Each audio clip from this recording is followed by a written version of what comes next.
எல்லாராலையும் தொழில் ஆரம்பிக்க முடியாது. அதாவது எல்லாரும் தொழில் செய்யலாம் வாங்க, ஆனா எல்லாராலையும் சஸ்டைன் பண்ண முடியுமா? அது ஒரு கேள்விக்குறி இருக்குதான் செய்யுது. நம்ம பூசி மொழிகள்லாம் பேச வேண்டிய அவசியம், உண்மையை போட்டு உடைக்கணும். அப்ப அதுக்கு முன்னாடி நம்ம என்ன செய்யணும்? நமக்கு ஒரு ஐடியா ஸ்பார்க் ஆகுது அப்படின்னு சொன்னா, முதல்ல பிசினஸ் ஆரம்பிக்கிறதுக்கு முன்னாடி பிசினஸ் உலகம்னா என்ன தெரிஞ்சுக்கணும்ல. கண்டிப்பா. அது தெரியாம நாம பிசினஸ் ஆரம்பிக்கிறேன்னு சொல்லிட்டு, நான் கூட ஒரு வீடியோல பேசியிருக்கேன். ஒருத்தர் அப்பா அம்மா சம்பாதிச்ச சொத்து எல்லாம் இருக்கிற ஒரு வீடியோ வித்து அதை பிசினஸ்ல போட்டு அதுவும் காலியாகி நடு ரோட்ல வந்துட்டாரு. அந்த மாதிரி ஆட்கள் நிறைய பேர் நம்ம நாட்டுல பார்க்க முடியும்.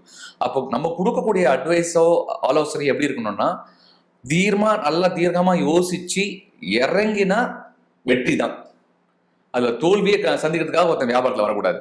அப்படி பார்க்கும்போது முதல்ல இண்டஸ்ட்ரியை புரிஞ்சுக்கலாம். நான் சில டேட்டா கொடுக்குறேன், தகவல் கொடுக்குறேன்.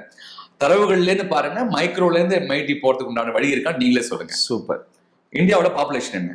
140 கோடிக்கு மேல் தாண்டியாச்சு. இப்ப நம்ம சைனாவே கிராஸ் பண்றோம்.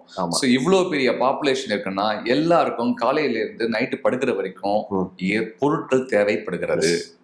காலையில இருந்து உடனே பல் தேய்கரில் ஆரம்பிச்சு நைட்டு படுக்கும்போது அவங்க சாப்பிட்டு தூங்குற வரைக்கும் துணிமணிலேருந்து, செருப்புலேருந்து, வண்டிலேருந்து, எலக்ட்ரானிக் கேட்ஜெட்ஸ்லேருந்து, உணவு பண்டங்கள்லேருந்து மனிதர்களுக்கு தேவைகள் எனக்கு தெரிந்து சார் கிட்டத்தட்ட 62 பொருட்கள் தினமும் பயன்படுத்துறோம். வெரி குட், நல்ல டேட்டா.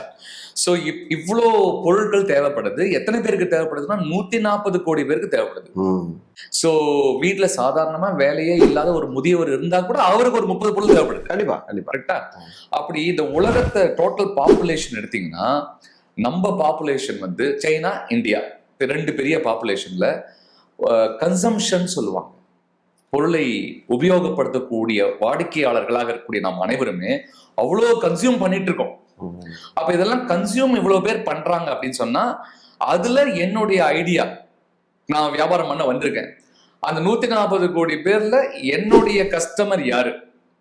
நான் யார்கிட்ட இந்த பொருளை நான் சொல்ல போறேன் நினைக்கிற இந்த பொருளை நான் தயாரிச்சு வித்தேன்னா, வாங்கி வித்தேன்னா, சேவை வணிகமா செய்தேன்னா எத்தனை பேரை நான் ரீச் பண்ண முடியும்? அதன் மூலமாக என்னுடைய வருமானம், இப்ப நான் மாசம் சம்பளம் வாங்குறதுல இருந்து ஒரு 2 மடங்கு 3 மடங்கு எனக்கு வந்ததுன்னா நான் ஜெயிச்சிட்டேன். இவ்வளவுதானே கணக்கு ரொம்ப சிம்பிள். இன்ஃபேக்ட் சொல்ல போனா பெரிய பெரிய நிறுவனங்கள் லைக் அமேசான்லாம் இந்தியாவில ஏன் ஆரம்பிக்கிறான்?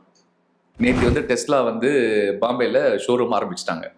பெரிய பெரிய நிறுவனம்லாம் ஏன் இந்தியாவை டார்கெட் பண்ணி வராங்க? நுகர்வு கலாச்சாரம் அதிகமா இருக்கு, கன்சம்ஷன் அதிகம்.